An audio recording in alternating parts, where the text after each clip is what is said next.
Thank you, Dr. Yi, for your wonderful presentation. Our next presenter is Ambassador Shang.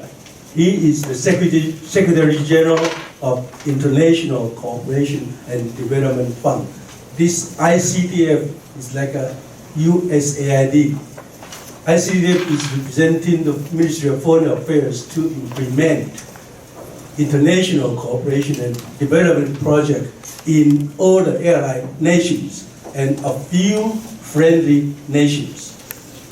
We assign different missions on agriculture, medical, aquaculture, handicraft, and then we develop to ICT, information and communication technology. And Secretary General Shang is going, the Secretary General of ICTF is always occupied by senior diplomat. So after ambassador, our minister always assign ambassador to take the job as Secretary General. And the Minister of Foreign Affairs is the chairman of ICDF. And let us invite Ambassador Shang for the people-centric international cooperation development.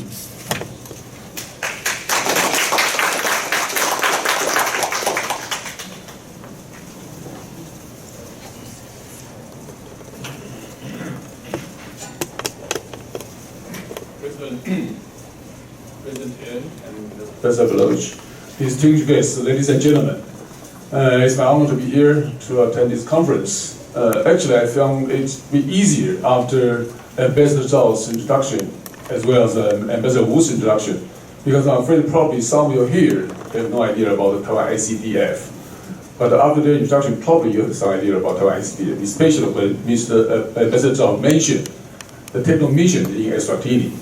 Actually, that's the responsibility of Taiwan ICDF to dispatch all missions in our allies. My presentation today mainly will focus on the people-centric approach in our implementation of our projects. And this is online. I'm going to present. Talking about international development cooperation. And Taiwan, we should go back to the early times, probably 1950s, when we sent the first agricultural mission to Vietnam. Then we had missions to African countries. And along the years, we changed the name of the agencies to supervise the activities of the missions in that time. And actually, in 1989, when we entered the period of rapid economic development, the government set up an International Economic Cooperation Development Fund. It's under the Ministry of Economic Affairs, which provide financial assistance to our partner countries. So two parts, one is technical assistance, one part is financial assistance. So in 1996, these two agencies combined become the International Cooperation Development Fund, Taiwan ICDF. It started from 1996. The purpose, or say the objective or the goal of Taiwan ICDF trying to boost or to assist our partner countries, their socio-economic development, also build the human capacities. So basically by the human capacity, capital development, financial services, and also technology. And our organizational strategy is four areas. We're trying to join on Taiwan's comparative advantage, also integrating public and private sector resources, responding to partners' needs, and strengthening cooperative partnerships. So basically, it's the strategies that the Taiwan ICDF, from the beginning, we apply to implement our projects. But, upon the needs of partner countries, there's so many areas, probably they were put their requests, but we cannot do everything. So basically, we set priorities for the operation. Agriculture, environment, public health and medicine, education and ICT. These are the 5 areas that are our priorities. It means all our projects being implemented are in these 5 areas. Currently, we have 90 ongoing projects in 38 countries, 23 technical missions with 232 professionals in the fields, including the experts, including specialists, including the volunteers. And these are the areas. And the very important thing is that all the projects we're trying to respond to SDG goals. And we provide our assistance through 4 ways: technical cooperation, education and training, lending and investment, and humanitarian assistance. These are 4 ways that we provide our assistance. Well, just because we know it's so important that the people in the implementation of projects, so the capacity building will be the main focus of our projects. So we set up the KPI to make sure that our people-centric performance could be measured. This is the indicators that we set up. That we trying to measure the number of people with increased daily intake of fruit and vegetables is respond to our organization goals, like ensure food security, and also with the number of medical personnel provided with advanced training, number of scholarships provided to partner countries to study in Taiwan, number of jobs that the scholarship students currently undertake associated to their academic majors, number of people with enhanced resilience through humanitarian projects. Actually, the organization's goals ensure food security, strengthen healthcare, building human capital, enhance resilience of communities affected by disasters are probably, I would say, the projects that we mainly focus on now. So definitely there's some indicators that we're trying to reflect how the performance of projects will be. Oh, here. Look, all the indicators also respond to the certain goal of SDG. It means the project itself not only to meet the needs of our partner countries, also follow the international trend, or say the international development, the request in terms of the SDG. And because the UN says the quality education is the foundation to creating sustainable development, so our SDF which are trying to provide multiple education and learning opportunities, including formal, non-formal, and informal access to various beneficiaries. The formal way is the formal practice, will be the International Higher Education Scholarship Program. And the non-formal practice is the professional workshops or the healthcare personnel training, technical and vocational education and training. And the informal will be the technical consultancy, field practice. That will be our instruction, our assistance in the field, because we have to take missions in different countries. We give instructions, assistance directly in the field. We call it the informal practice. Well, for the International Higher Education Scholarship Program, currently, TWICE is partnering with 21 universities, and we offer 35 study programs, including 11 bachelor degrees, 21 master degree, and 3 PhD degrees. And basically, this spring, the students come here to study mainly on those fields: agriculture and fisheries, public health and medicine, business and management, in engineering and science, human resources. All these disciplines should be in high demand in those developing countries. So the students come here mainly they study those projects, those disciplines. So far, from 2016, there's 81 students from Africa, and currently now there's 68 African students studying in Taiwan.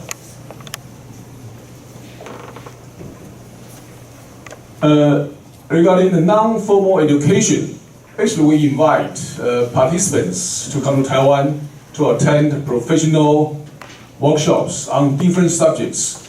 The subject will probably touch upon like SME, agricultural development, education, environment.